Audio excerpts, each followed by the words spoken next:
Hi everyone, and welcome to this workshop, which is going to be on Excel. So who am I? I am Aileen, and I work as an instructor at CodePlan, which is a not-for-profit social enterprise in Scotland, and we teach courses on data and software development. I also volunteer at Data4GoodFest2021 UK, who are organising this conference. So today, the objectives are going to be an introduction to transferable Excel skills. So we're going to introduce some concepts and work through these examples together. All the resources will be available after the talk as well, and you can feel free to ask me questions either by email at the end or at the Q&A. So just to kind of give a bit of context, I've posted some links to some spreadsheets in the chat. If you want to follow along, absolutely no pressure to follow along, but if you want to, if you can download these, there's two sets of spreadsheets. There's one if you have an Excel version later than 2003. I'd try and open these first because there's some functionality difference pre-2003, so not everything in the workshop will work today. But if you're able to open the post-2003 ones, please do. If not, there's the pre-2003 ones as well. So little note, I would definitely encourage you to follow along if you can. If you want to or you get lost at any point, absolutely not a problem. There'll be the recording of the session as well. And just a caveat, that there's, I think, over 30 different versions of Excel. So it'd be really hard to make this workshop work for all of those versions. So sometimes your toolbars might look a bit different, your buttons might be in different places, but a lot of the core functionality should be the same. So if you miss any bits because the button that I have isn't there for you, don't worry at all. The workshop's on kind of separate parts. So if you can't follow with one bit, you should still be able to pick up the next bit. Cool. And like I said, the slides go over everything step by step. So hopefully, if you miss anything, you'll be able to pick them up here as well. So a little bit about Excel. It's a spreadsheet application, comes part of Microsoft's suite of tools, in which all the ones include like Word and things like that. And a huge amount of people use it in their jobs. They might not use it every day, but they might have to touch on it at some points. And Excel skills, because of this, are hugely valuable. It doesn't need to be advanced skills, but just having confidence in kind of knowing how to manipulate data and get it into the way that you want to really use Excel as a calculator, as a analysis tool rather than just kind of looking at data, can save you so much more time in the long run. And kind of getting confident in learning skills is not easy at the start, but trying to rectify badly formatted spreadsheets and things in the long term is much more of a pain. Cool, so let us begin. I'm going to open up the worksheet called Excel Workshop Examples 1. So if you plan on following along, if you want to just open it up. We're just going to start with some foundations, so we're all kind of on the same page in terms of terminology. Although people tend to use stuff a bit interchangeably, which never makes things any easier. So the whole kind of spreadsheet file in itself is called a workbook, and then each of the tabs, which you see along the bottom, are called a worksheet. So a worksheet is a tab within a workbook. And then on the left-hand side, we've got the rows, which are numbered, and you can select a whole row at a time by kind of hovering over the little arrows and selecting the whole row. And the columns are up the top, and these are lettered, and they go along to Z, and then it starts like double A, double B, etc. A cell is where a row and a column intersect. So where I'm clicking here, that's cell B3, and you can see the cell kind of name up the top left when you click. And you can also select areas of cells as well, where this is kind of denoted from top left to bottom right. So this cell area that I have selected now is A1 to C7. That's how you know left to right, top to bottom. And this is the toolbar at the top, which has the formula bar, and it's also got these tabs at the top, so like home, insert, page layout, etc.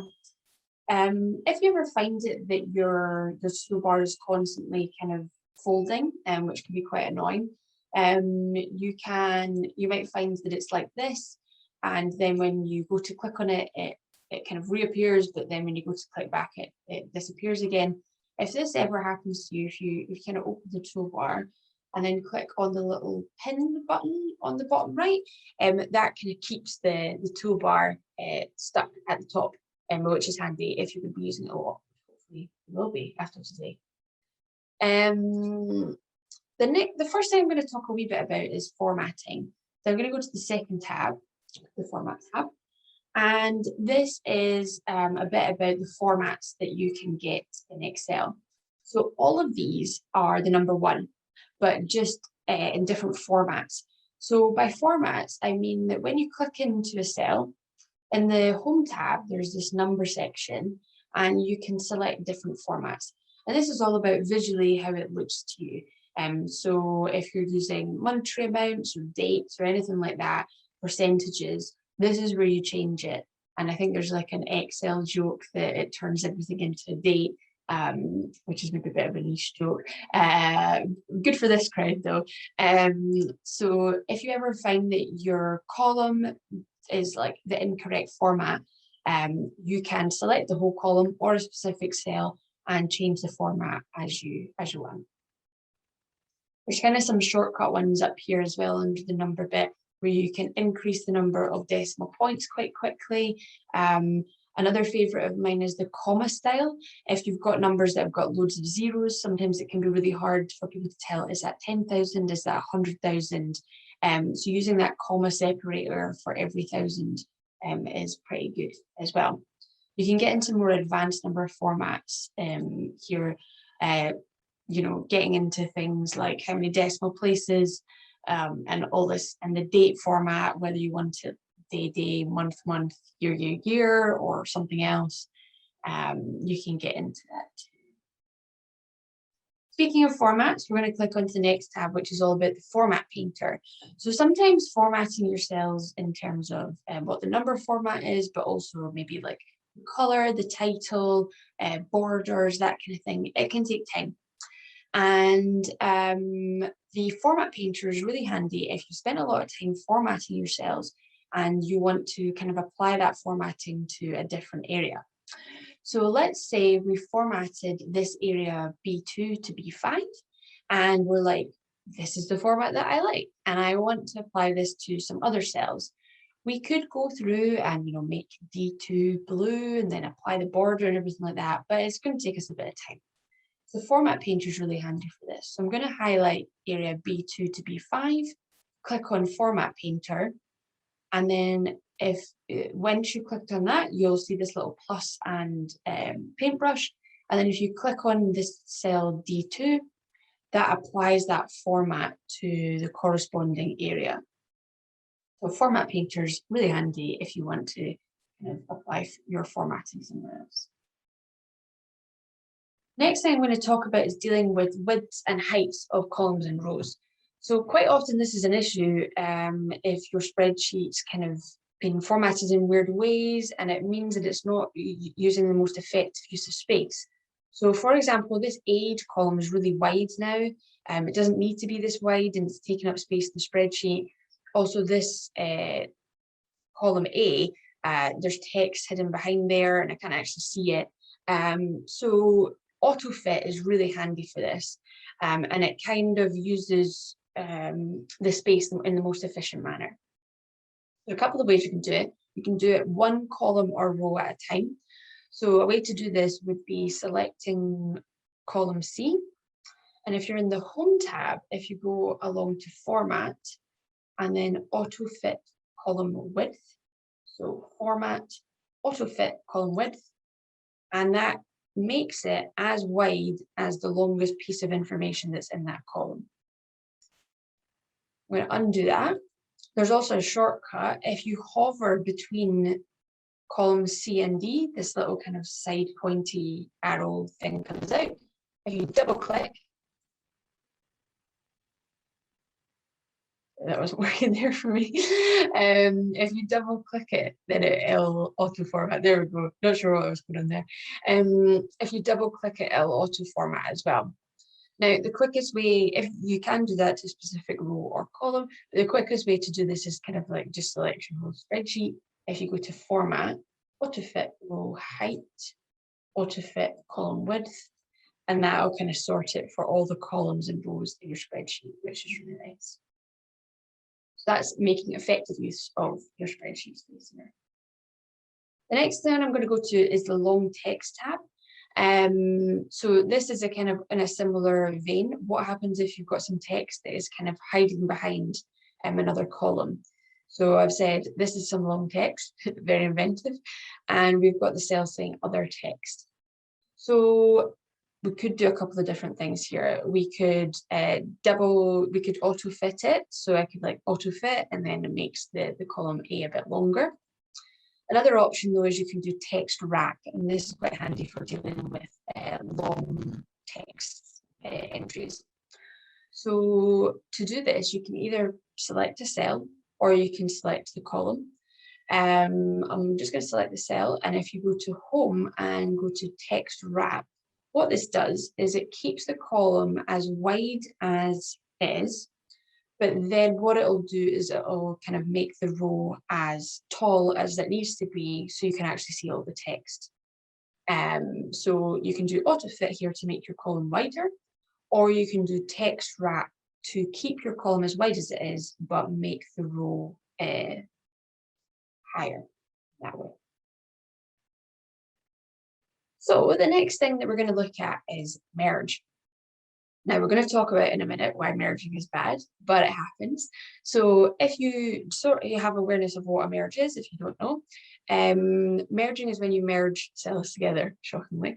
So here's two tables, which are kind of the same, and in terms of format. And if you click on cell A1, B1, C1, you can select all these cells as separate things.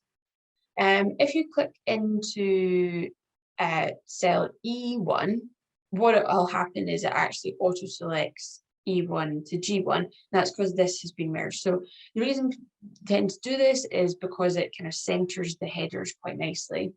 If you want to do this, you can select A1 to C1.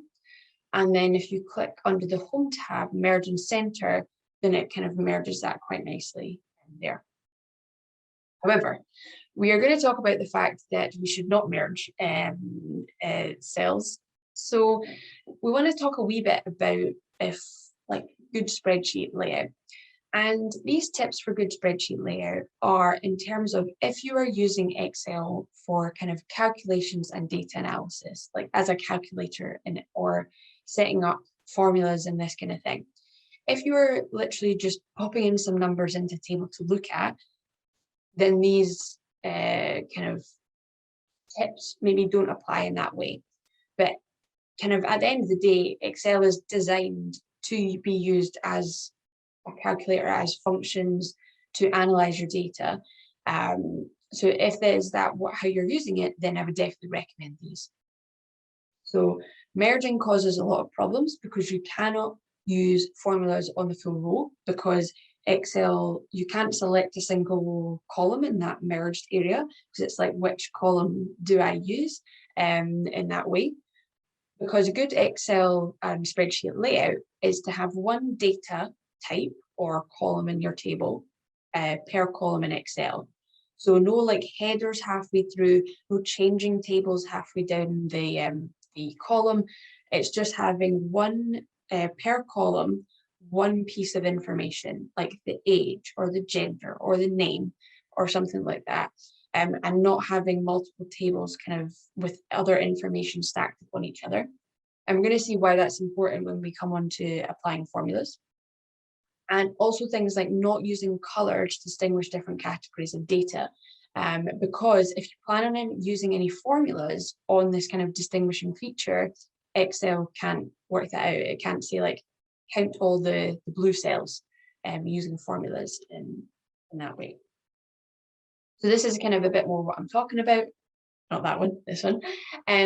So again, the one on the left is okay if you're just using it to literally look at the data in a visual way. This is information on for organisation, if they've got 3 services, who are their staff members, who are their volunteers, and who is no longer active in the organisation.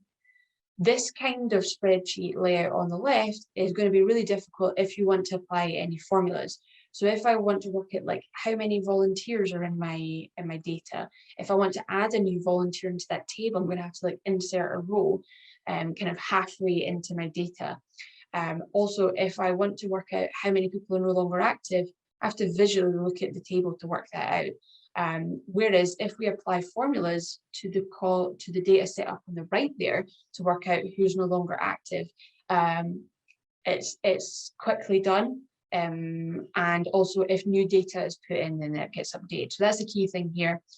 If a new member of staff or a volunteer entered our organisation, much more of a pain to try and update the left-hand side than any kind of calculations of who was still longer active, manual inspection. On the left, on the right, sorry, you're adding one row of new information and all your formulas are going to auto-update, which is the dream, really. And we're going to see some examples of this. So on that, I've just said don't use colours to distinguish things. If you do want to do it in a kind of visual way, you can do conditional formatting. So conditional formatting is useful if you've got a table of information that you have people plan on visually looking at. So these are 3 different kinds of conditional formatting.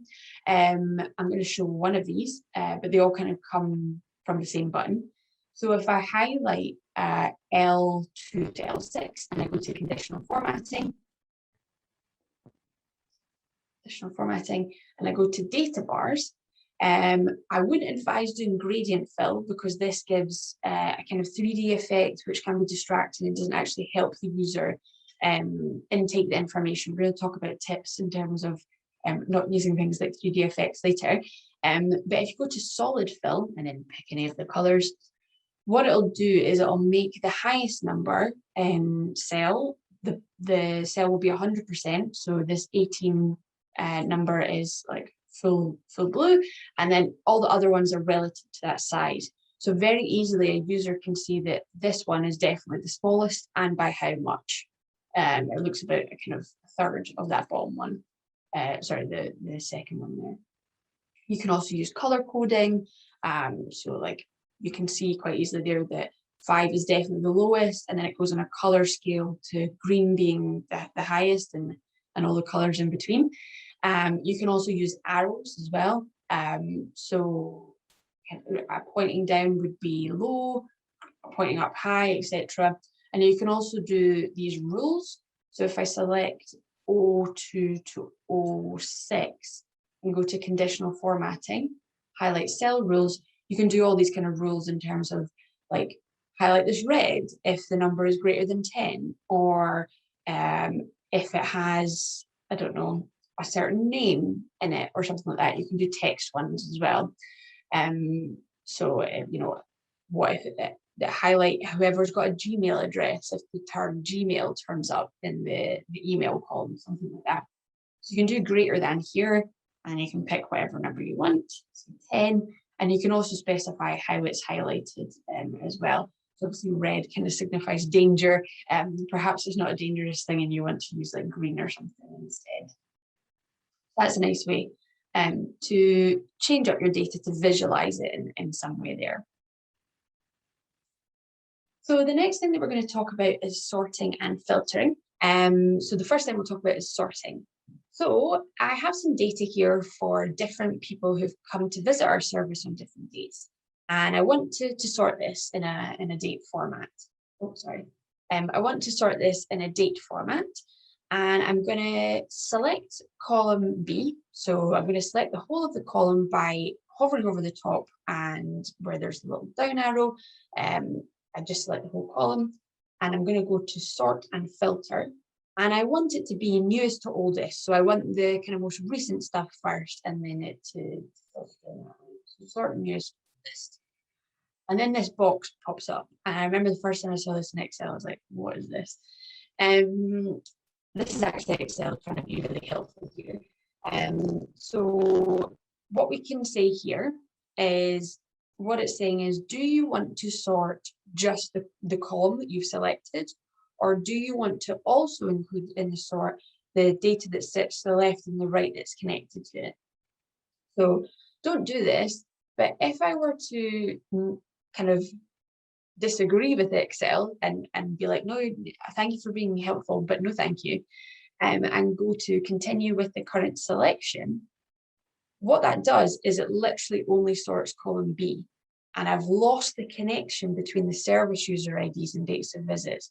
So it wasn't actually service user 49 who visited in the most recent day. All I've literally done is shuffled that column B. So if what you want to do is go sort newest to oldest, and what it's saying is expand the current section. So do you also want to include columns left and right to this sorting? And if you click sort, then that kind of relationship between column A and B is retained, which is nice, what we wanted. So we can also go to the filtering. And what this does is you can filter. So to get the filter, you can select the whole of the first row by kind of clicking on the number 1. And you can go to sort and filter, and the filter's already been applied, but if you ever want to remove it, you can just deselect filter and select it back again. And this makes these little drop down arrows on each of the column titles. So you can filter each of the columns as you want. So the column A is a numerical column. So if you click on the drop down arrow, you can specifically deselect some numbers. So like, let's say I don't want number 6, etc., etc. Maybe I don't want 6 and 18, let's go for. You can click OK. And what that does is filters out the numbers 6 and 18. And you can see here on the left-hand side that it's rows 3 and 4 that have been kind of hidden away. They're actually just collapsed down there. If you want to undo your filtering, you can do clear filter from value. You can also do rules. So if you go to number filters, you can do things like filter numbers greater than 10 or between 6 and 8, etc. So you can apply different numerical rules here. If you go to a text column, it's quite similar. So the service column is a text column because it's got letters in it. And again, you can like deselect particular ones you want. Or also, if you go to text filter, what you get is these kind of text specific ones. So it's things, you can filter out things like only return me the rows where the words begin with the letter A or something like that, or contains a certain word, something along these lines. So you can apply text rules to these, which is quite handy as well. So this would be useful if you wanted to do something like return, if you had a location column and people had written their city or something like that in different ways, you could return those that contained the word Edinburgh or something like that. The last thing is, if you have got data by color, you can go to the value column and you can go to filter by color, and you can actually filter by color if you have had any columns which do have color denoting some sort of data there. Cool. So the next thing that we're going to talk about is series, and this is kind of repeating patterns in some way. So how does Excel work with kind of dragging cells and repeating patterns? So what we're going to do is we see here that we've got a pattern of +7 days. So the 1st of the 1st and then the 8th of the 1st.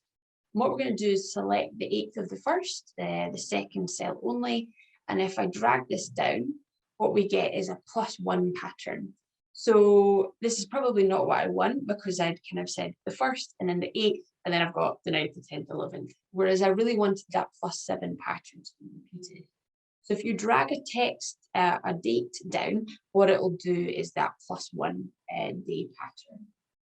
However, if we select both B2 and B3 and drag that down, what we get is that +7 pattern repeated, which is quite nice, if that's what we wanted.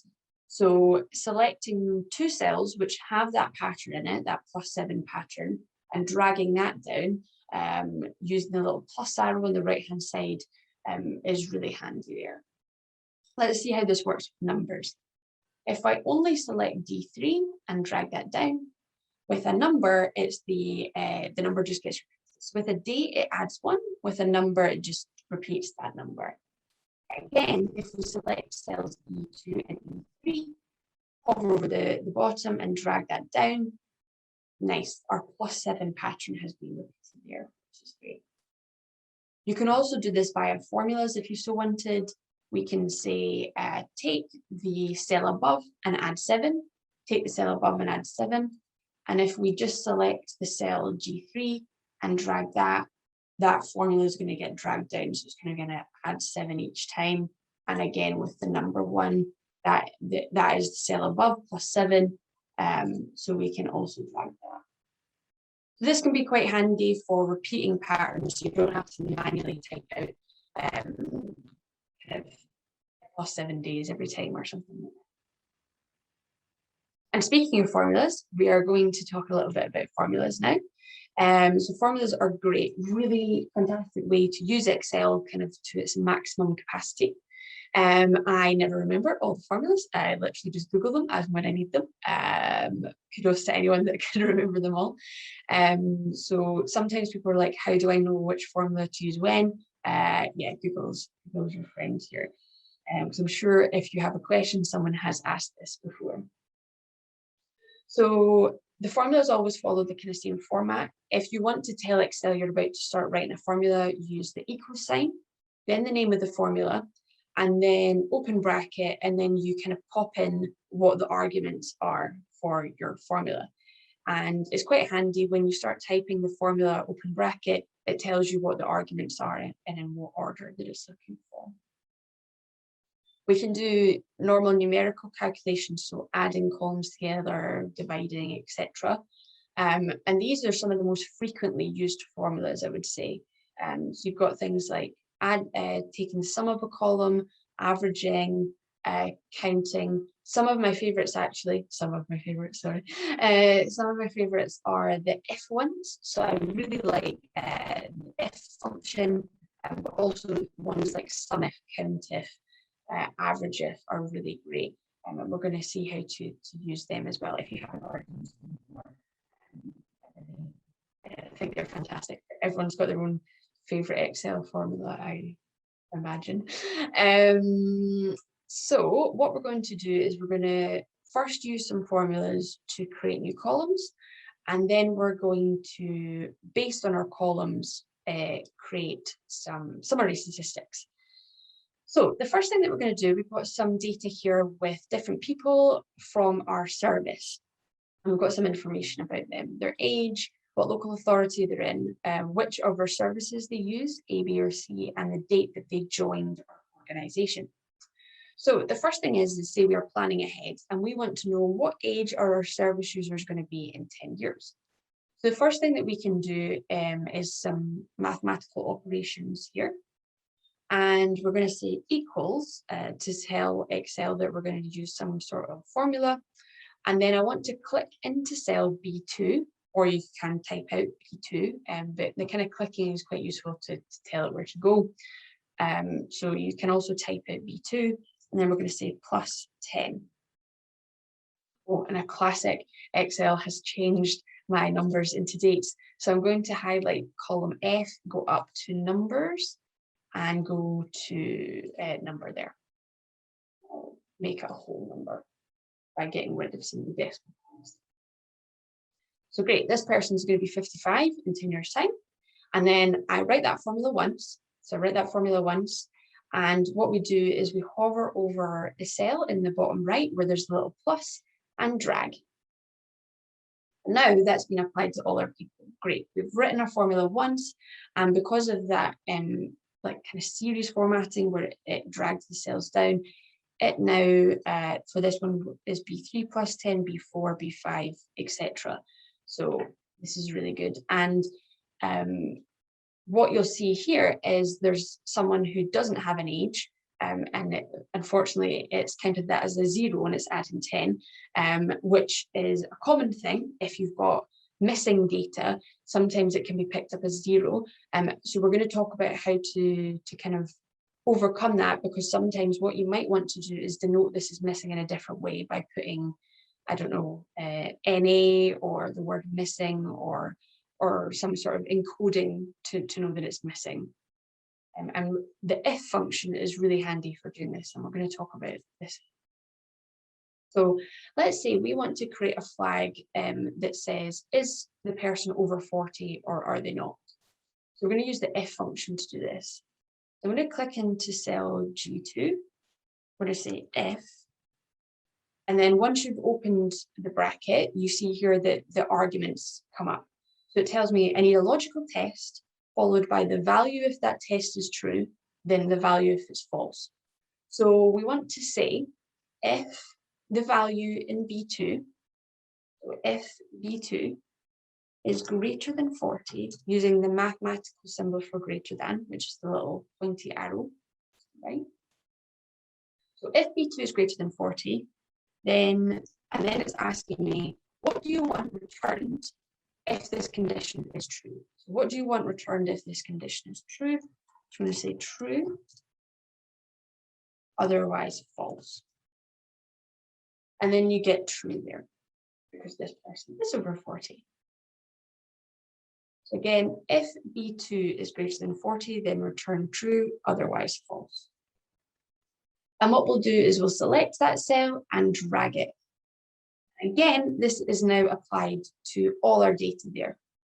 I double click into G2, back to my formula. You can also specify like text to be returned. So instead of a true false column, we could have the word over 40, and it needs to be in double quotation marks to tell Excel that it's a string.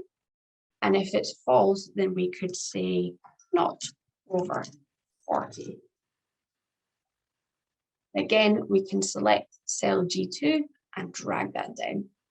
So now we get over 40, not over 40. So the if function there is really good for that.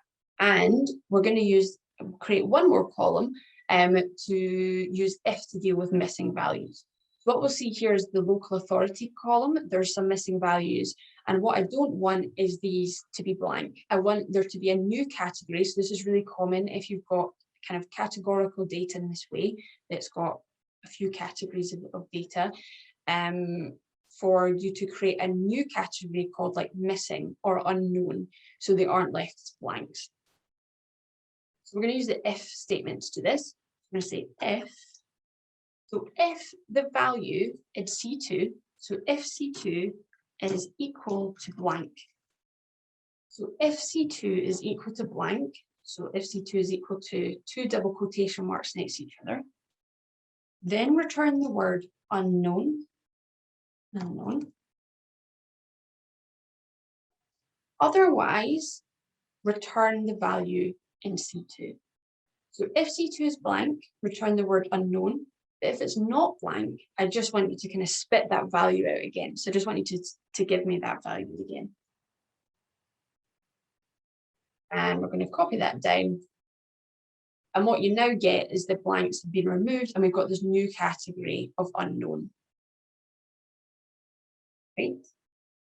So the next thing that we're going to do is use some formulas to calculate some summary statistics on our data. Bear in mind, our spreadsheet has been set up in a good way in the sense that there is one column per piece of information.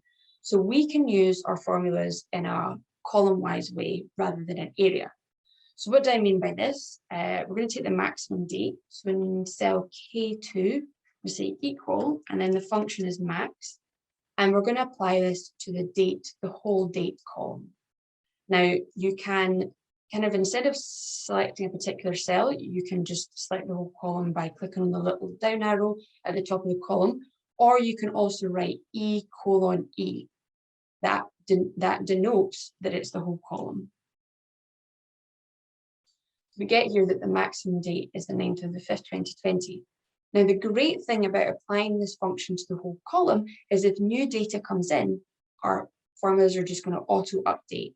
So let's say I get a new person coming into my service as person 11, and the date that they are joining is, I don't know, the 3rd of the 1st, 2021. You see there in the top right that this gets auto updated. So this is the great thing. New data comes in, not a problem. All our functions are going to auto update there. Cool, and we can do the similar thing with the minimum. So the minimum on that date of joining column there. So max and min. Next thing we're going to say is like, what is the average age? So what is the average age of our users? So we can go to equals average. Oops, sorry. Average. And then we're going to apply that to that age column. B column B. Get there to 8.5.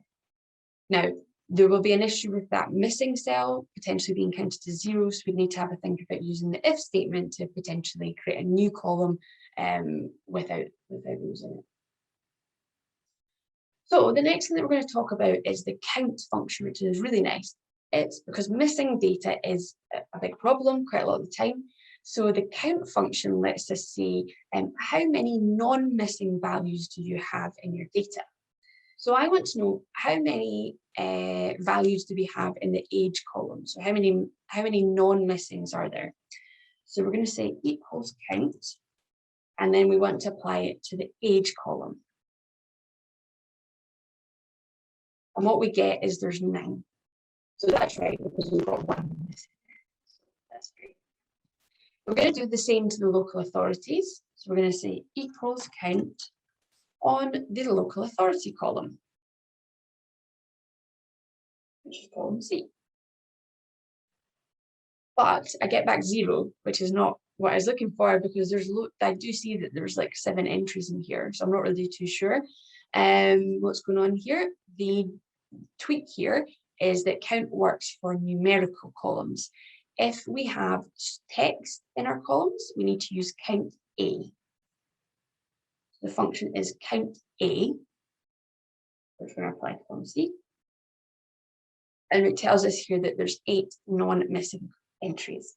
Now the trick here is the problem is that it counts the header, so it counts C1 as well. So I'd have to take 1 away from that number.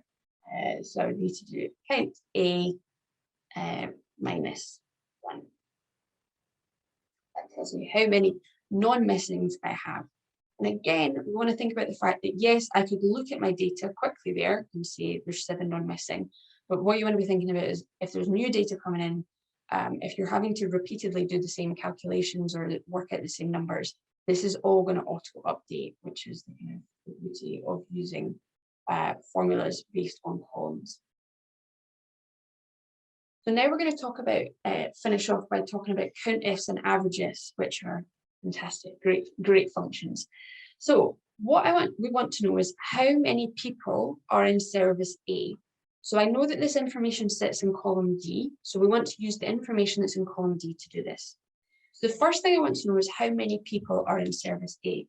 So we're going to say equals COUNTIF, and then it's asking me what is the range and then what is the criteria. What is the range and then what is the criteria? So first off, the range is column D. The range is column D. And then the criteria is that it is A. So the criteria is that it is the value A. And because it is a value, a text value that we are looking for here, you need to put the double quotation marks. So COUNTIF, so count up the number of times that this condition is met that is equal to A. And I get that there's 5. 5 people in our spreadsheet use service A. And to finish off, we're going to go one step further here. We're going to do average if, and this works very similar to like sum if and all this kind of thing, which are my favorite functions, to be honest. So we're going to say, I want to work out what is the average age of people in service A. What is the average age of people in service A? So we're going to say average if. Then it's saying, what is the range? What is the criteria? So they were the two same arguments that we needed for a count if. But now we're going one step further and saying, but what is the column that you want to average over?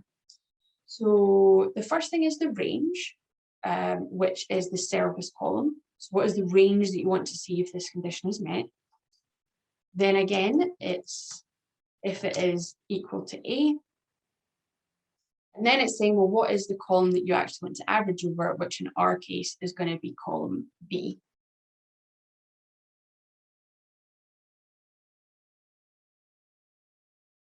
Close that off. And this is what we get for the average age of people in service.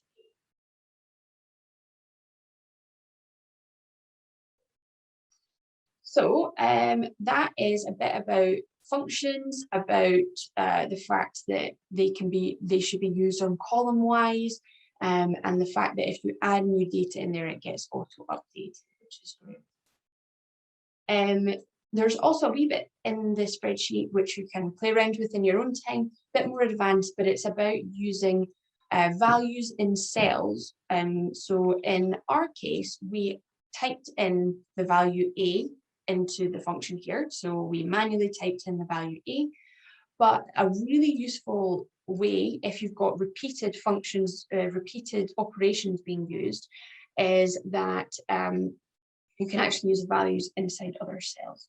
So here I've written the function count if column D, if it is the value in this cell N3. So instead of us manually typing out double quotation mark A, double quotation mark, we've actually just said use the value that's in cell M3. And what this allows you to do is write that once and then you can drag it down there. And what I could do, if I did have a service D, I could drag this down again and it will count how many people are in service D. So it's all about thinking about the fact, like, can I just write this function, this formula once and drag? If so, do it, because it makes it more reproducible in that way. So you can have a look at that in your own time if you so wish as well. Another thing to say is you can apply formulas across spreadsheets. So on this other spreadsheet, what I've said is, how do we find the maximum date from the other spreadsheet? That's not a problem. We can write max. And if you click into the other spreadsheet, select the whole column, date of joining, and then close that off, it's not a problem to be using formulas across different spreadsheets. And what you'll see when you click into it is you get the sheet name. So the other sheet is called formulas, exclamation mark, and then the column, which again, you could also manually type out as well. But my spelling is atrocious, so I like to point and click on stuff in case it's not picked up. The kind of last thing I'll say about formulas as well is if you go to the formulas, if we're back on the formulas tab and you go to the formula toolbar at the top, if you're ever unsure about, does a cell have a formula in it or is it a manually typed out number, you can click on show formulas and that shows you all the formulas which are inside cells, which is quite handy, and you can just untoggle it. And you can also click on evaluate formula. If you're ever getting errors in your formula and you're unsure where they're coming from, if you click onto cells, say G2, and go to evaluate formula, you can click through the formulas. So what this does is it allows you to kind of step through and see where your errors are coming from to work out what it is Excel is doing. So if it's saying, right, I'm finding out what B2 is, evaluate that. Then it's evaluating, well, is 45 bigger than 40? Evaluate that. And then it's saying, yes, it is. And then what is the condition if this is true? It's over 40. So that's allowing you to step through and kind of work out how Excel is working that out. Cool. And then the last thing here we're going to talk about is references. So references are a really handy way of being able to drag formulas in the correct way. So let's take a look at this. What we've got on column A is 3 values, and we want to know what is the percentage of the total for each of these values. So these 3 numbers add up to 100, so our fractions are going to work out quite nicely. So this first one is going to be 10 over 100, and then the next one I want to be 30 over 100, and the next one I want to be 60 over 100. So I've written my function and formulas to do this. I've said, take the cell A3, so the value 10, and divide that by this kind of red box of numbers added up. So take the cell, the blue cell, and divide it by all the red cells added up. And I'm like, okay, nicely written that out, and I'm going to drag it. This doesn't look right. This is not quite right. So 60 over 100 should not be 100%. So I click into it and see what's going on. And the problem is when I drag down my formula, the red box is also dragged down, but I don't want that. I want the red box to say where it is, but the blue box to drag. So the way to do this is called references. And basically it's writing dollar signs. So you can write dollar signs either in front of the column, in front of the row, or both. And I see it as a lock. So I'm like locking it in. So what we've done here is we've written a dollar symbol in front of the 3 and the 5. And what that does is it locks it in. It says, even if you drag this formula down, this red box will not move between 3 and 5. So if I enter that and drag that and click on the last one, what we see is the blue box has shifted down, but the red box is locked where it is. So you can also put dollar symbols in front of the columns if you were trying to drag like a formula sideways and you didn't want the references to be dragged. Just one more example of this is, let's say I've got, I'm trying to work out some value in terms of price. So what I've got here is that I want the quantity multiplied by the price. So I've said multiply cell F3 by K2. And I'm going to drag my formula down. This isn't right. What I would expect in this one is cell F4 multiplied by K2. But again, this problem's happened where when we've dragged the formula down, the other box is dragged as well. So again, we're going to use our handy relative references. This time I've locked it by the row and the column, even though I didn't necessarily need to. It's just, I don't want it to be dragged down the way. So as long as I had locked it row-wise, it would have been fine. So I've locked it in with the dollar symbols in the second one. And if I click on it and drag it, excellent, this is giving me what? Fab. So that's the first spreadsheet done. The next one that we're going to look at is the Excel workshop examples 2. And the first thing that we are going to talk about is an index match. Now, these can be used as an alternative for VLOOKUPs. And if you are confident with VLOOKUPs and you love them, crack on. What I would say is if you don't like VLOOKUPs or you're not used to them, I would recommend learning index matches. They are better in terms of speed and also can overcome some other issues when you go to add in rows or columns. I used to work in a very heavy regulated industry in terms of sitting Excel exams and all this kind of stuff, and we were not allowed to use VLOOKUPs. We had to use index matches. So how does it work? So we're going to be in the, as I said, second CSV Excel file, and we're on the service user data tab. And what this is this is information on some service users. But then in my second tab, survey results, what I've got is a before and after survey that these service users have taken, and all the IDs are jumbled up. So in this first tab, they're in a nice kind of numerical order, but in this tab, they're all jumbled up. But I want to kind of move over this survey results information and have this on the same spreadsheet. So we're going to do it in two steps. Once you get confident with index matches, you can do it in one step, but we're going to do it in two to start. So the first thing that we want to do is the match. And in the match, what we want to do is say, where is person 1 on my second sheet? So this person ID 1, where do they live on this second spreadsheet? If you scroll down, you can see that they are in row 27, but I want Excel to work this out. So we write a match as follows. We say equal match, and it tells us what is the lookup value, what is the place you want to look it up, the lookup array, and what is the match type. So the first thing I want to say is I want to look up value A3, so the number 1, comma, and then we hop into survey results, and the column that we want to try and find this person 1 in is column A. Where is the number 1 sitting in this column?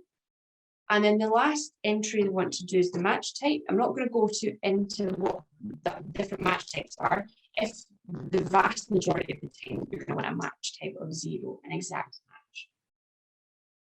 And we'll enter that. And what Excel has said is this person sits on row 27. So this person sits on row 27, happy days. And then we can double click and it will drag the whole formula down. Fantastic. So I know that person 2 sits on row 43 and so on and so forth. So now we're going to do an index to kind of pull out the information in this outcome before tab. So all well and good, I know which row each of these people are on, but it's this column B that I actually want the information from. So now we're going to do our index. So we're going to say index, and it says, where is the information that you want to go back? And then what is the row and or column number? Now we're doing it column wise. You can do it both row and column wise. So if you want to do an index match on both the rows and columns, you can do that, but we're just doing it column wise. So the first thing I want to do is put in the information that I want to actually go back, which is this column B, the survey results. Then I'm going to do a little comma, back into service user data, and then it's this value here. So the first entry is where is the information that you want to go back, which in our case, it's column B in that other spreadsheet. And then the second piece of information is which person, like what kind of row do you want me to bring back?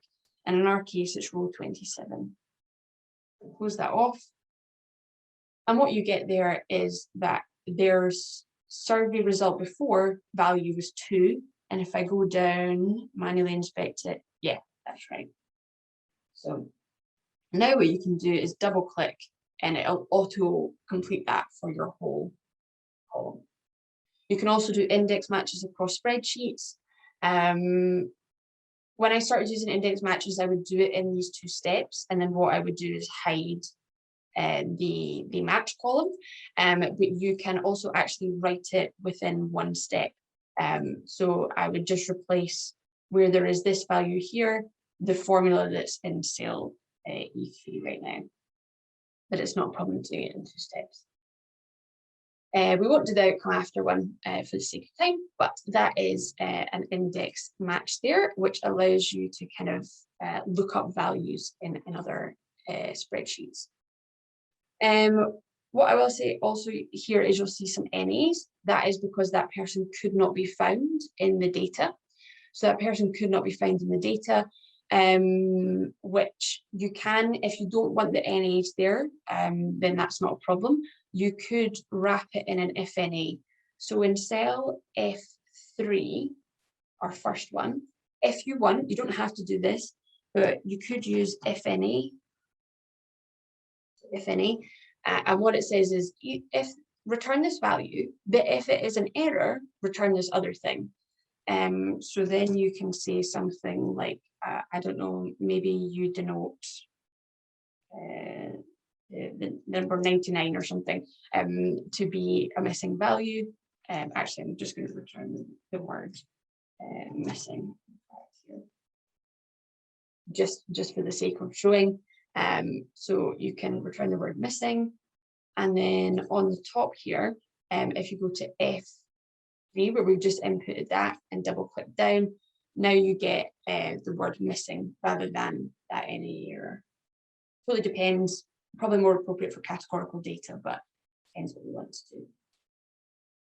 And I've got a wee bit in the slides about common errors. I've seen many of these in my time.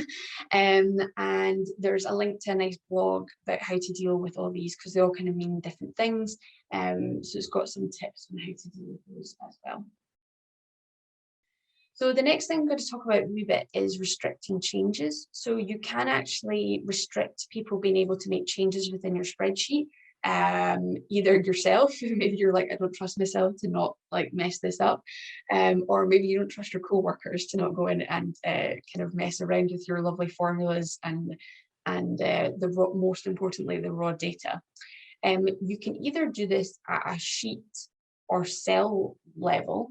So if you go to Format, Protect Sheet, you can add a password and you can specify what people are allowed to do with and without that password. So you can untick or tick particular things here. So you could say, maybe you allow people to be able to format cells so they can change it from a number to a date, but you're not going to allow them to delete any rows. So there's a list there that you can select things that you want people to be able to do or you don't want people to be able to do, and you put a password on it. So only the people with the password can do these things.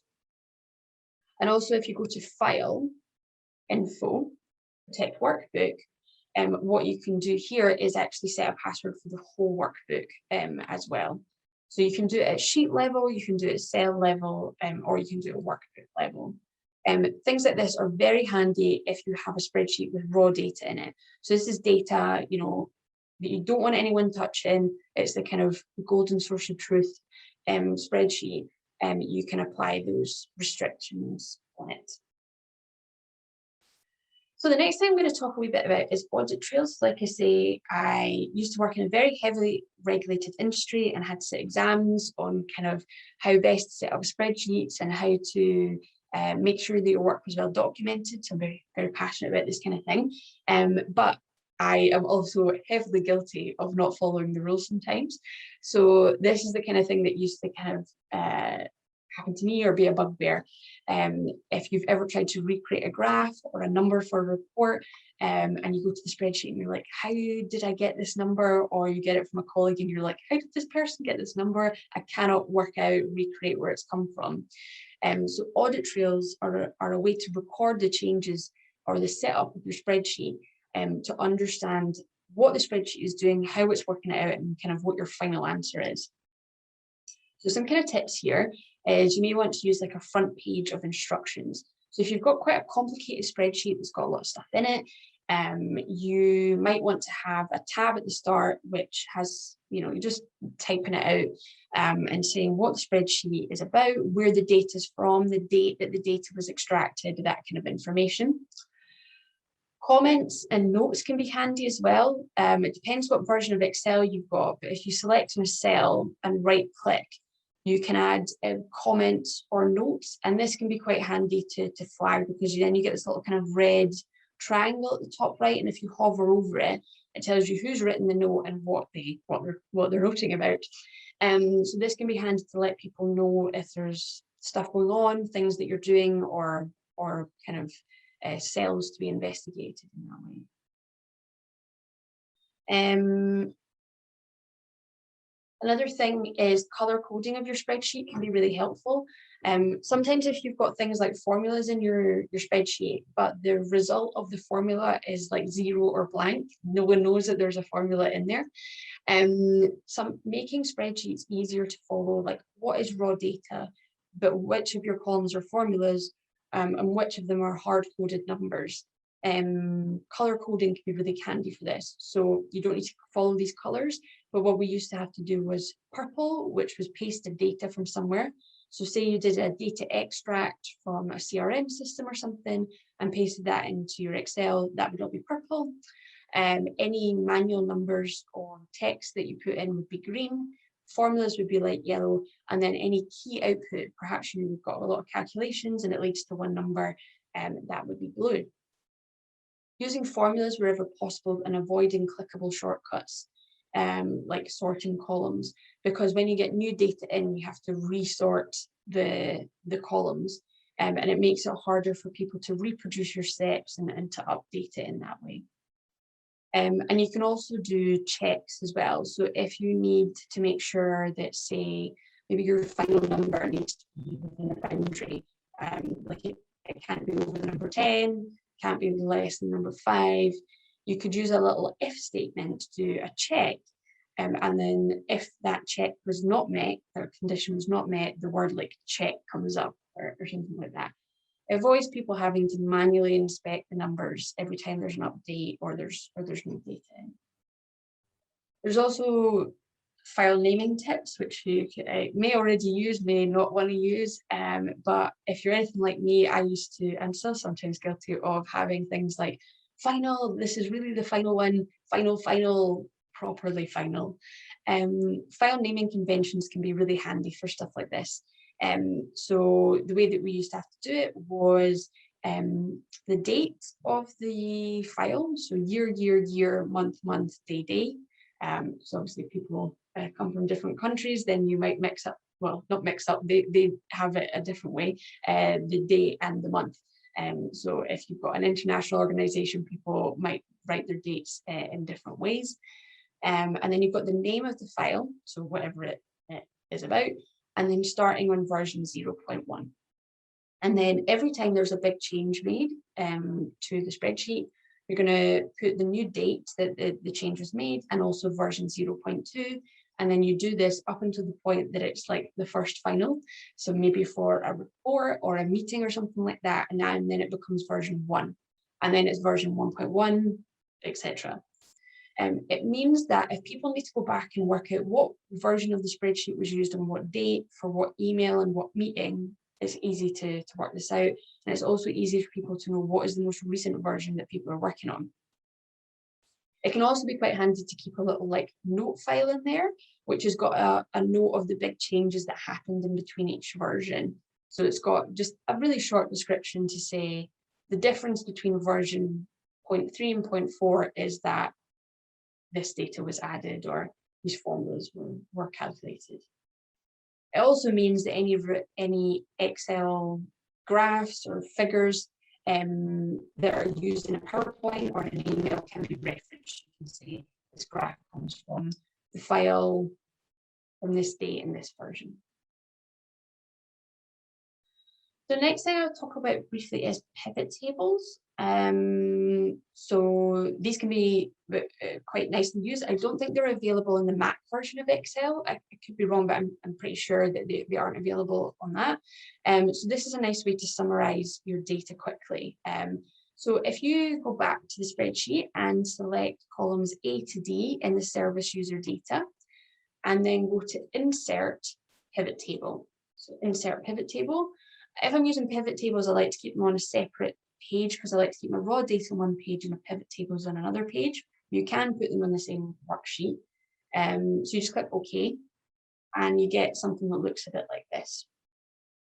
And pivot tables is all a little bit about playing around with how you want it to be. So you'll see here on the right-hand side, you've got the columns of data that we had in our raw data there. And then you can pop them in these 4 boxes.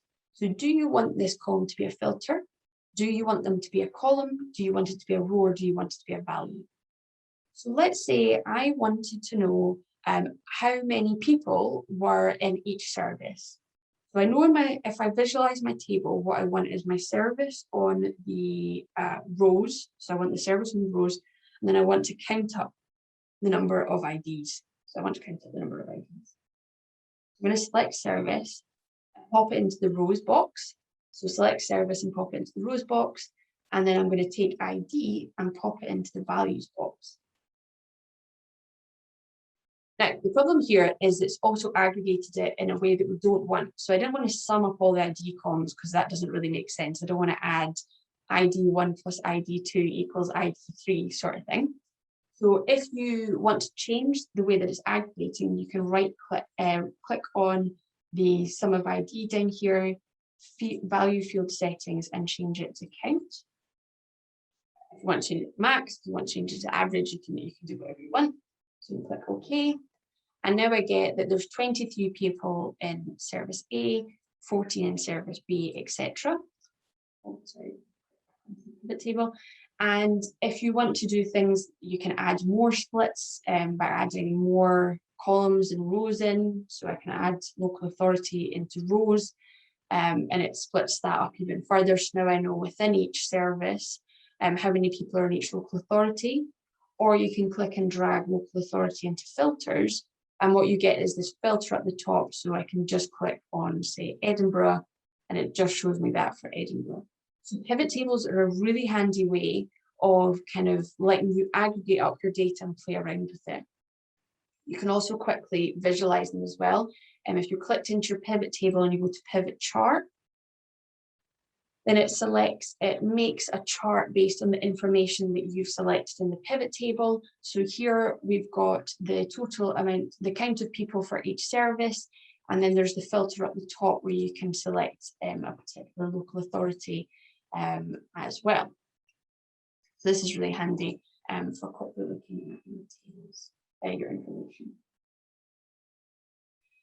So you can also use Excel, like we've seen in the pivot charts, to visualize your data. And there's lots of stuff. There's some links in the notes here about creating different visualizations. What I would say, sometimes it's hard to know which chart to choose. So there's a kind of flow chart here to think about which chart might be appropriate. There's also a link here to different charts as well. The big thing I would say is thinking about what's called chart jump.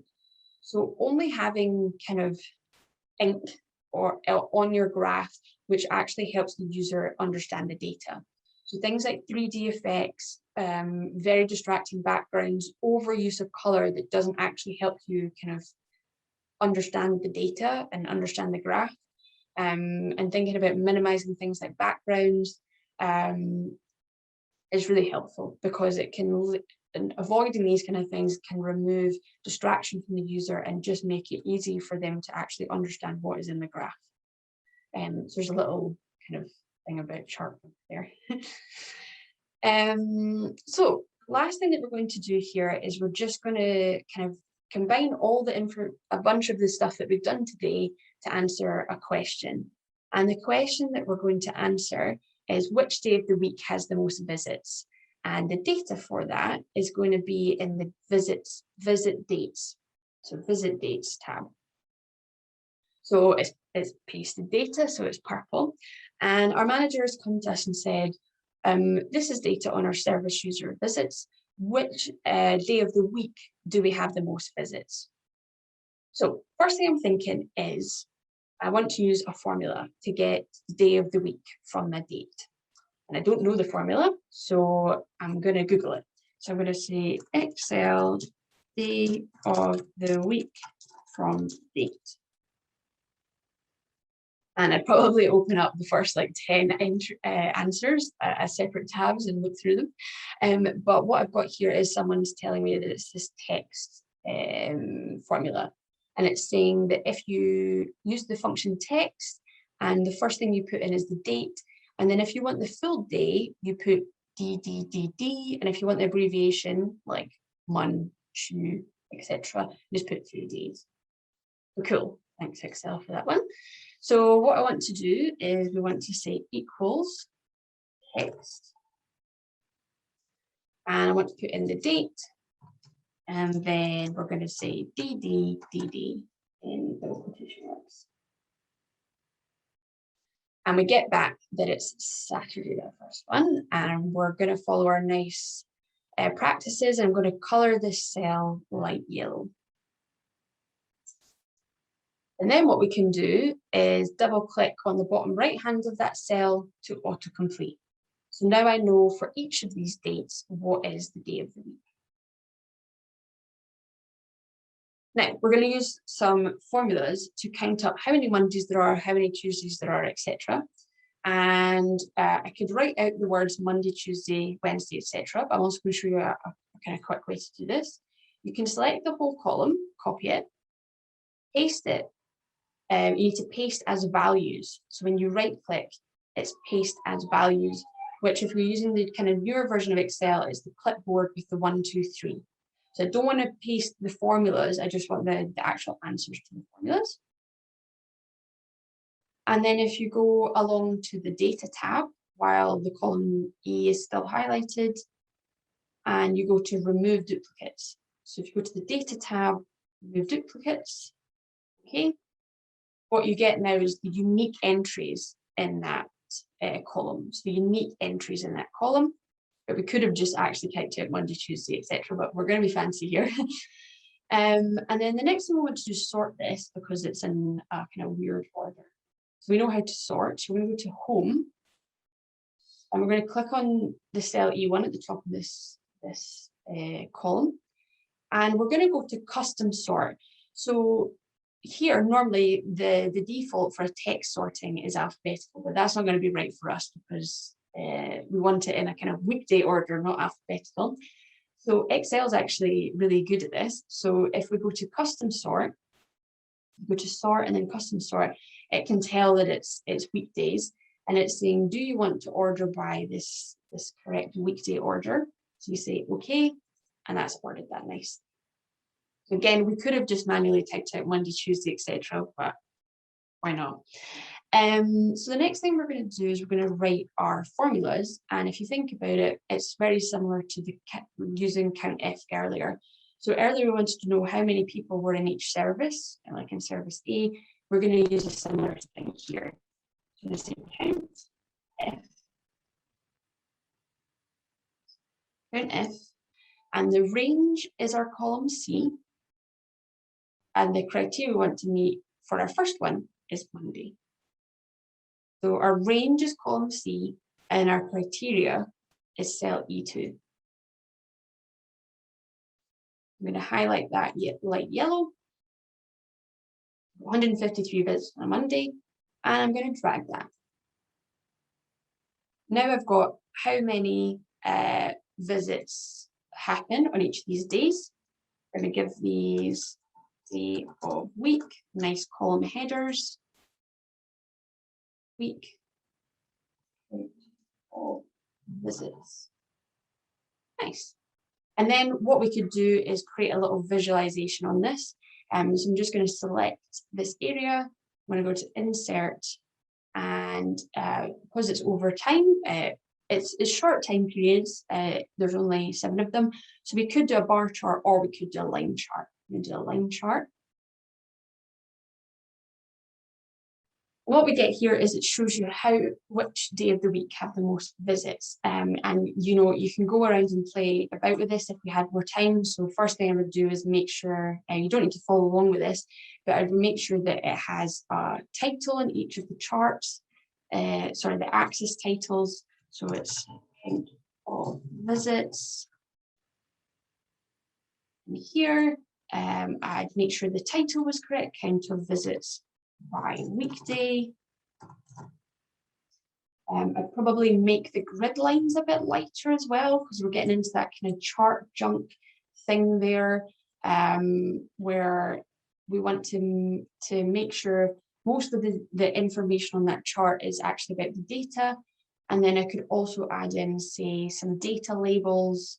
So I'll add in some data labels, and then I play around with them to make sure that they weren't kind of over on the line.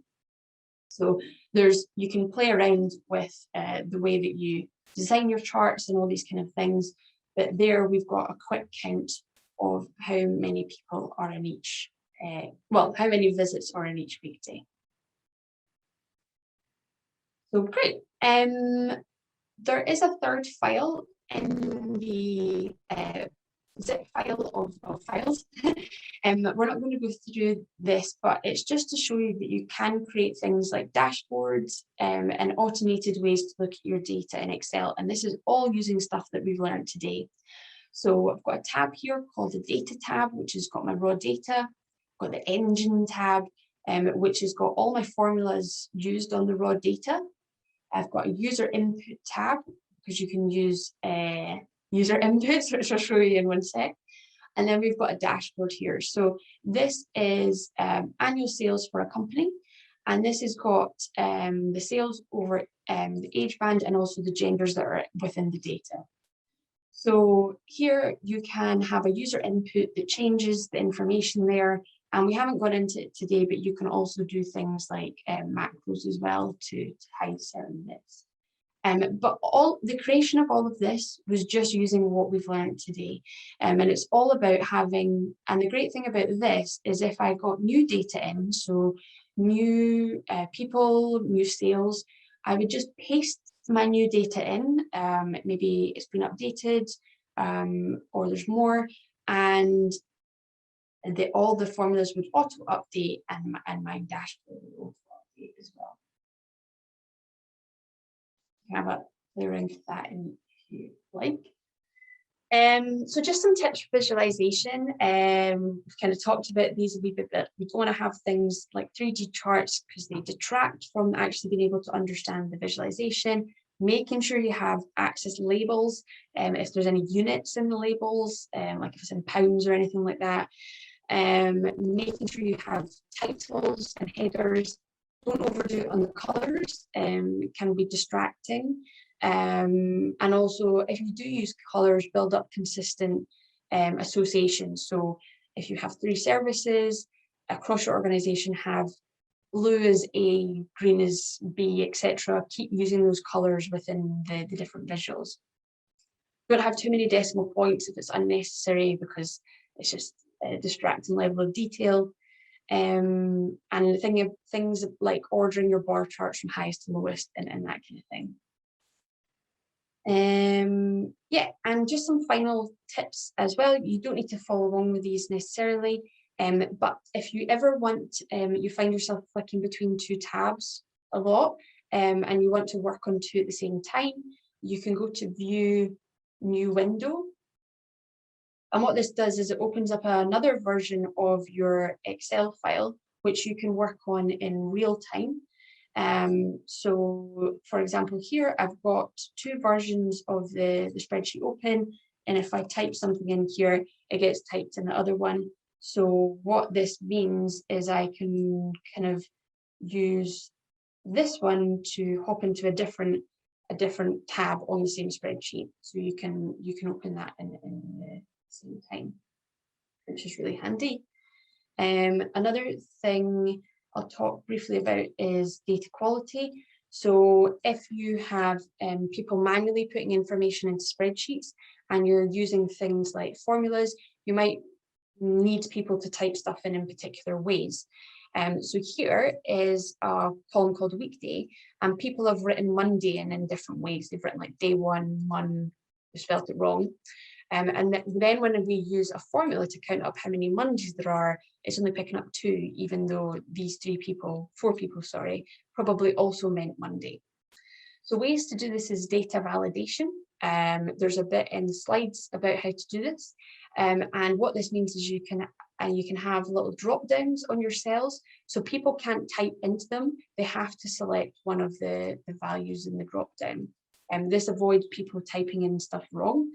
You can also do things like, say you had an account number or something like that, and you need it to be exactly 6 numbers or 5 numbers in a letter, perhaps like a national insurance number or something like that. You can also have data validation here, that if someone goes to type in, say, 8 numbers or 5 numbers, a little pop-up comes up and says, no, this cell requires 6 numbers or something like that. So that is all done in data tab, data validation.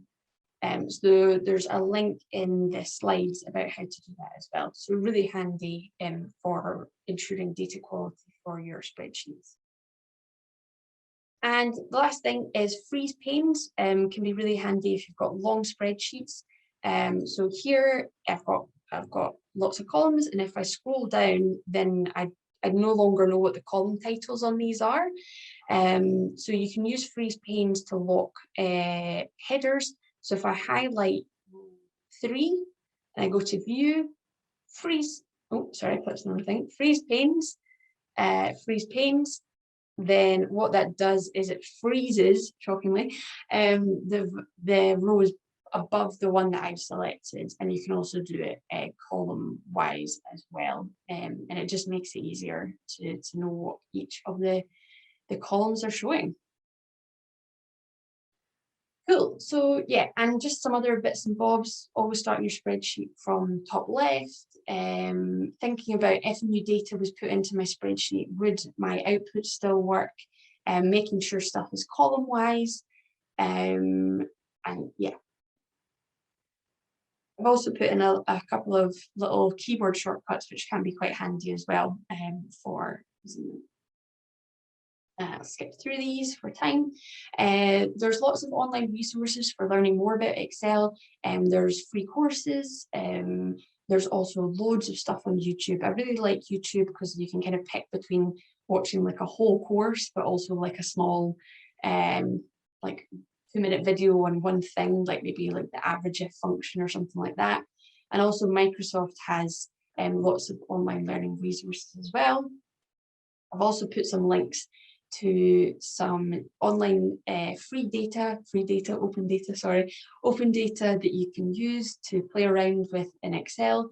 And also if you ever want to kind of test out Excel, but you want to create fake data, so you don't want to use actual organization data, perhaps it's sensitive, there's this cool website called Mockaroo, where you can make fake data, but it kind of has columns of certain types and things like that. So definitely check that out if you're interested. And if you're getting really into visualization, perhaps you already are and use these frequently, but just for information for anyone that isn't aware, there's also the data visualization tools, which can be used to create dashboards, or if you want to go a step further than Excel in terms of visualization.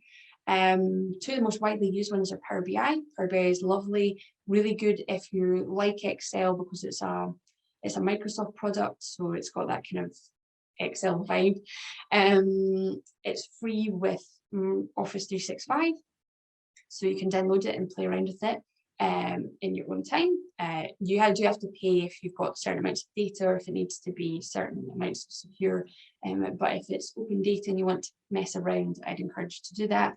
And there's also Tableau as well, which I did a workshop earlier today on, so if you're interested in that, then you could check that out if you're not sick of hearing from me.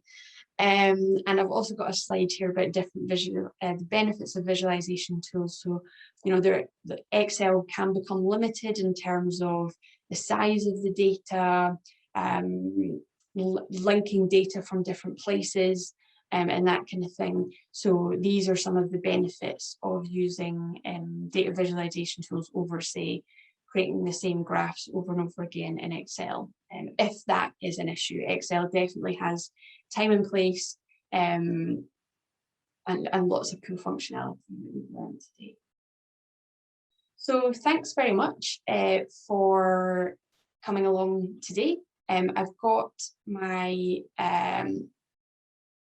contact information up here. Oh, sorry, I'm just trying to get this away. Contact information on the slides. And if you want to ask me any questions, I'm really passionate about this kind of thing. If you're unsure about anything or want to ask, please do. Or you have any feedback in terms of things that should be added as well. I've also got a link to an app I've created, which allows people to dig in and navigate through the Scottish Charity Register and visualise and analyse what's there. So if you want to find charities of a particular purpose within a particular area, you can do so, and it's got different ways to navigate this. So yeah, check it out if you're interested, and again, welcome any feedback on it as well. So yeah, thank you very much for attending today, and yeah, thank you.